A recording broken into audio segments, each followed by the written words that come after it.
Hello प्यारे बच्चों, आप लोगों का जायसवाल स्टडी सेंटर में स्वागत है। आज हम क्लास 9th की ब्रिज कोर्स गणित का चैप्टर पूर्णांक प्रश्नावली 1.8 लाए हैं, जिसको हम बहुत सरल तरीके से आप लोगों के बीच समझाने का प्रयास करेंगे।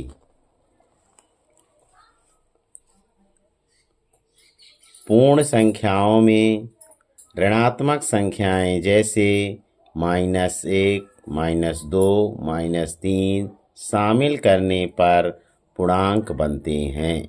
इनके समुच्चय को z से प्रदर्शित करते हैं।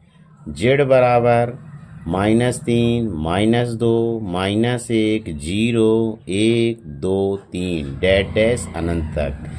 इसे संख्या रेखा पर निम्न तरीके से प्रदर्शित किया जाता है, जैसा कि किताब में संख्या रेखा बनाकर दर्शाया गया है।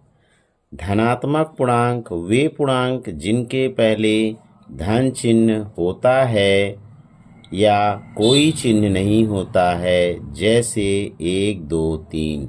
ऋणात्मक पूर्णांक वे पूर्णांक जिनके पहले ऋणात्मक चिन्ह होता है, जैसे ऋण 1, ऋण 2, ऋण 3। शून्य यह ना तो धनात्मक होता है और ना ही ऋणात्मक, यह एक उदासीन पूर्णांक है। प्रश्न क्रमांक 1, निम्न संख्या रेखा पर प्रदर्शित बिंदु के लिए पूर्णांक लिखिए। इसमें A का पूर्णांक है -1, B का पूर्णांक है 2, C का पूर्णांक है -6, D का पूर्णांक है 5, E का पूर्णांक है -3। प्रश्न क्रमांक 2, संख्या रेखा पर निम्न पूर्णांकों को दर्शाइए। पूर्णांक दिए हुए हैं 4, -2, -4, 0, 6, ऋण 1। इनको हमें संख्या रेखा पर दर्शाना है, जैसा कि बुक में दर्शाया गया है। अगला चैप्टर है परिमेय संख्याएं। प्रश्नावली 1.9। ऐसी परिमेय संख्याएं कहलाती हैं जिसे P/Q के रूप में लिखा जा सकता है, जहां P और Q पूर्णांक हैं तथा Q बराबर नहीं है 0। परिमेय संख्याओं को Q से प्रदर्शित करते हैं। उदाहरण दिया गया है 0.3, ऋण 2/3, 1/2, 9/ऋण 5 आदि परिमेय संख्याएं हैं। संख्याएं 0, ऋण 2, 4 P/Q के रूप में लिखी जा सकती हैं, इसलिए ये भी परिमेय संख्याएं हैं। Q बराबर -1, 1/2, 1/2, 2/3, 1, 3/2, 2, 5/2 हैं।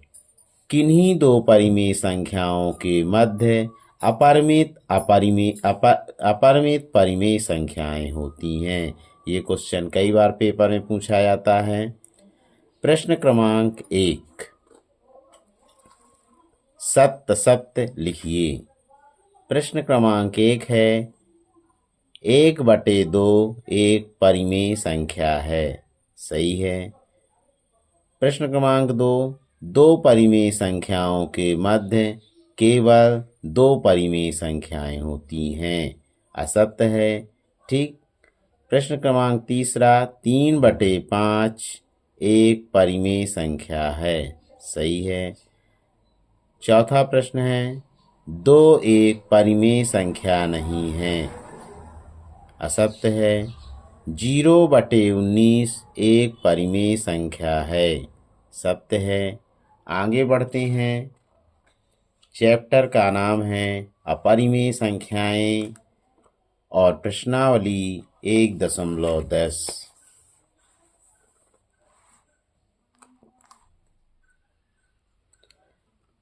संख्या यस को अपरिमेय संख्या कहा जाता है यदि इसे p/q के रूप में ना लिखा जा सकता है, जहाँ p और q पूर्णांक हैं और q बराबर नहीं है 0।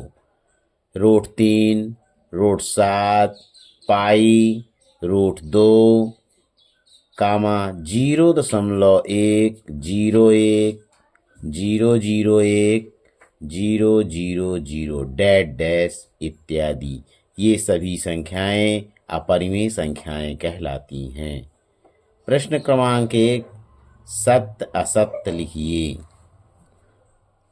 पहला प्रश्न है, पाई एक अपरिमेय संख्या है, सत्य है। √2 अपरिमेय संख्या नहीं है, असत्य है।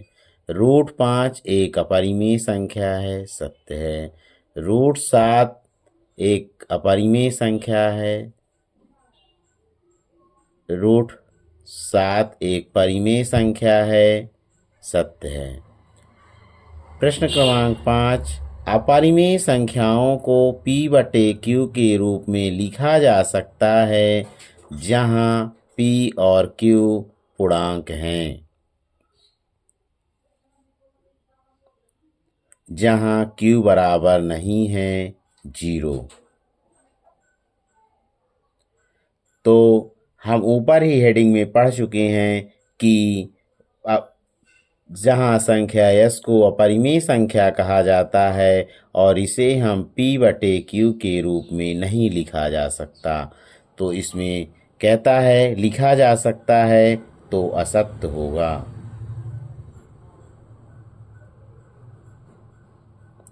सही जोड़ी बनाइए। परिमेय संख्या का एक उदाहरण है, परिमेय संख्या का एक उदाहरण है, इसका आंसर है 1/2। अपरिमेय संख्या का एक उदाहरण है √7। p/q, जहाँ p और q पूर्णांक हैं और q बराबर नहीं 0 के रूप में लिखा जा सकता है, परिमेय संख्याएं हैं। p/q, जहाँ p और q पूर्णांक हैं और q बराबर नहीं 0 के रूप में नहीं लिखा जा सकता, अपरिमेय संख्याएं हैं।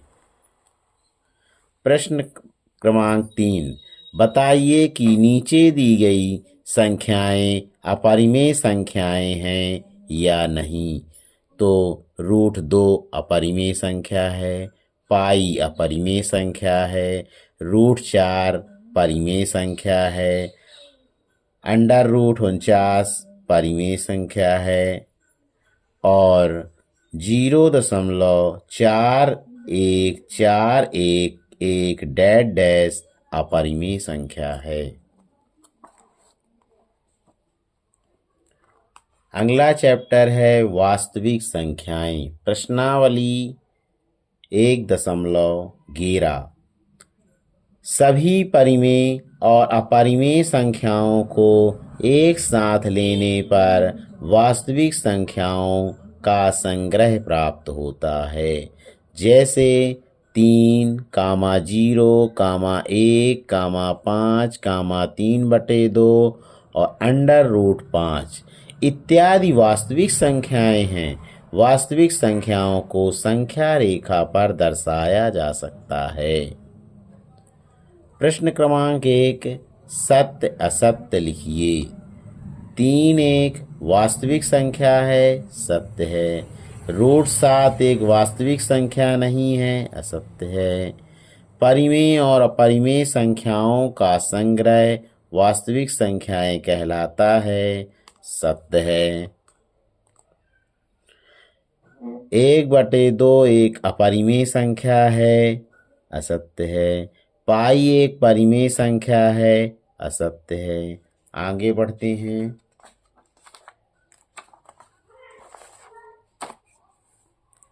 अगला चैप्टर है सम संख्याएं। प्रश्नावली 1.12।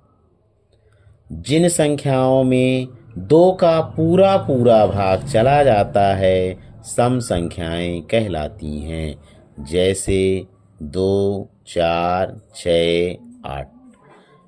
जिन संख्याओं के अंत में इकाई के अंक 0, 2, 4, 6, 8 होता है वे सम संख्याएं कहलाती हैं। प्रश्न क्रमांक 1। निम्न में सम संख्या पर गोला लगाइए। प्रश्न क्रमांक पहला है 1, 3, 2। 2 सम संख्या है इसलिए इसमें गोला लगाया गया है। प्रश्न क्रमांक 2। 42, 51, 67। 42 सम संख्या है। प्रश्न क्रमांक 3। 101, 402, 511। 402 सम संख्या है। प्रश्न क्रमांक 4। 84, 723, 71। 84 सम संख्या है। प्रश्न क्रमांक 5। 79, 88, 61। 88 सम संख्या है। प्रश्न क्रमांक 6। 502, 701, 619। 502 सम संख्या है। अगला प्रश्न 11, 88, 52। 11, 48, 52। तो प्रश्न क्रमांक 8। 72, 54, 99। ऐसे इसमें सम संख्याएं हमें बताना है। 72 और 54 दोनों सम संख्याएं हैं, दोनों में गोला लगाएंगी। अगला प्रश्न है 19, 21, 12। 12 सम संख्या है, इसमें गोला लगाएंगी। प्रश्न क्रमांक 10, 10, 40, 15। 10 और 40 दोनों सम संख्याएं हैं, इनमें गोला हम लगाएंगी। प्रश्न क्रमांक 2 है 11 से 20 के बीच की सम संख्याओं को लिखिए। 11 से 20 की सम संख्याएं हैं 12, 14, 16, 18। संख्या 31 से 40 के बीच की सम संख्याओं को लिखिए। 32, 34, 36, 38। 31 से 40 के बीच की सम संख्याएं हैं। सही जोड़ी बनाइए। 7 से 11 के बीच की सम संख्याएं हैं। 7 से 11 के बीच की सम संख्याएं हैं 8, 10। 11 से 19 के बीच की 4 क्रमागत सम संख्याएं हैं 12, 14, 16, 18। 5 से 9 के बीच की सम संख्याएं हैं 6, 8। वह संख्या जो 2 से पूरी तरह विभाजित हो जाए कहलाती है सम संख्या। प्रश्न क्रमांक 5। 41 व 43 के बीच सम संख्या है 42।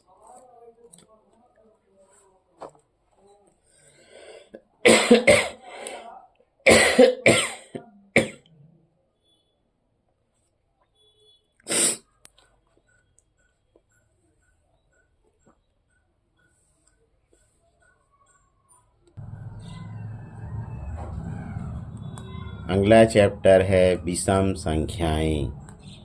प्रश्नावली 1.13।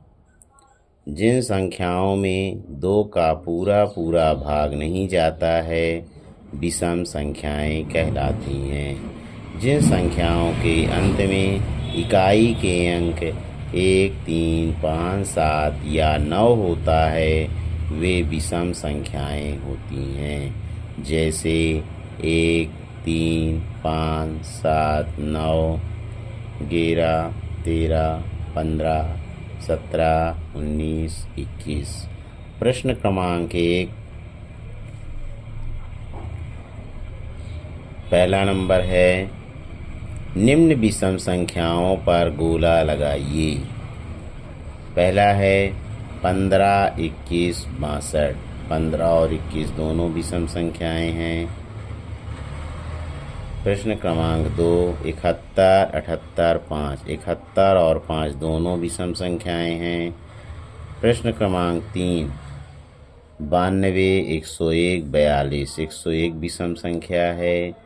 प्रश्न क्रमांक 4, 35, 66, 75। 35 और 75 दोनों विषम संख्याएं हैं। अगला प्रश्न 412, 715, 866। 715 विषम संख्या है। अगला प्रश्न है 1, 10, 3। 1 और 3 दोनों विषम संख्याएं हैं। अगला प्रश्न